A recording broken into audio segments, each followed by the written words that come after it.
ప్రతి అక్షరం ప్రజల పక్షం. HR9 న్యూస్ టీవీకి స్వాగతం, సుస్వాగతం. కడప జిల్లా సిద్ధవటం మండలంలోని అన్ని గ్రామ పంచాయతీల్లో గ్రామ సర్పంచ్ అధ్యక్షతన గ్రామ సభలు జరిగాయి. సిద్ధవటం, బొగ్గుడివారిపల్లె గ్రామాలలో జరిగిన గ్రామ సభల్లో కూటమి నేతలు, తెలుగుదేశం పార్టీ రాష్ట్ర కార్యదర్శి బాలిశెట్టి హరిప్రసాద్, జనసేన పార్టీ రాజంపేట నియోజకవర్గ సీనియర్ నాయకులు అధికారి వెంకటయ్య, ఉమ్మడి కడప జిల్లా మాజీ తెలుగు యువత ఉపాధ్యక్షులు కుప్పల వెంకట సుబ్బయ్య పాల్గొన్నారు.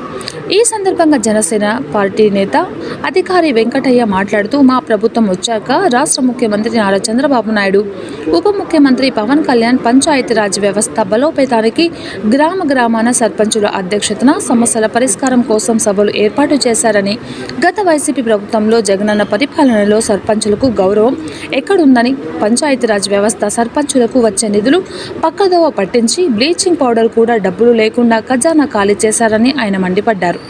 ఈ రోజు గ్రామ సర్పంచులకు నిధులు డైరెక్ట్గా వారి అకౌంట్లో పడుతుందని, గ్రామాల్లో సర్పంచే ఆ గ్రామానికి రాజు అని గత ప్రభుత్వంలో వాలంటరీ వ్యవస్థ చెప్పినట్లుగా వినాల్సిన కర్మ సర్పంచులకు పట్టిందని ఆయన ఆవేదన వ్యక్తం చేశారు. గత ప్రభుత్వంలో వైసీపీ ప్రజాప్రతినిధులు గోల్మాల్ చేశారని, సిద్ధవటం మండలంలో ఏ గ్రామ పంచాయతీలో వైసీపీ ప్రభుత్వంలో అభివృద్ధి పనులు చేశారో చెప్పాలని, మా ప్రభుత్వంలో అభివృద్ధి ఏమిటో కళ్లకు కట్టినట్లు కనిపిస్తుందని ఆయన అన్నారు.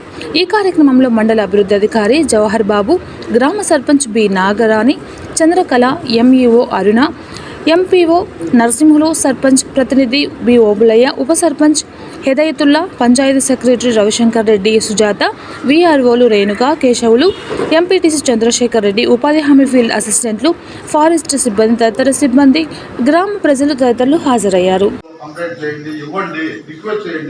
తప్పకుండా అధికారులు కూడా దాన్ని రికమెండ్ చేసి త్వరలో మీకు అందరూ కూడా మీ సమస్యలన్నీ కూడా తీరుస్తా. తప్పకుండా నువ్వు ఏమాత్రం అనుమానపడుతూ ఏదో వాటర్ సరిగా రాలేదంటున్నావు కదా, అదేదో మేడం అది కూడా కంప్లైంట్ చూసుకుంటే అది కూడా తప్పకుండా వాళ్ళకు ఇమీడియట్గా చేయండి. వాటర్ సమస్యలు మీరు ఇమీడియట్గా చేయాలి. కాబట్టి ఆ విధంగా ప్లాన్ చేసుకొని ప్రజలకు సమస్యలు లేకుండా చేయండి. ప్రభుత్వం అదే ఆ దృష్టితోనే ఈ గ్రామ సభ పెట్టడం జరిగింది. గ్రామ సభ పెట్టినందుకు ప్రజలకు ఏం జరిగిందని వాళ్ళు ఆలోచించుకోవాలి.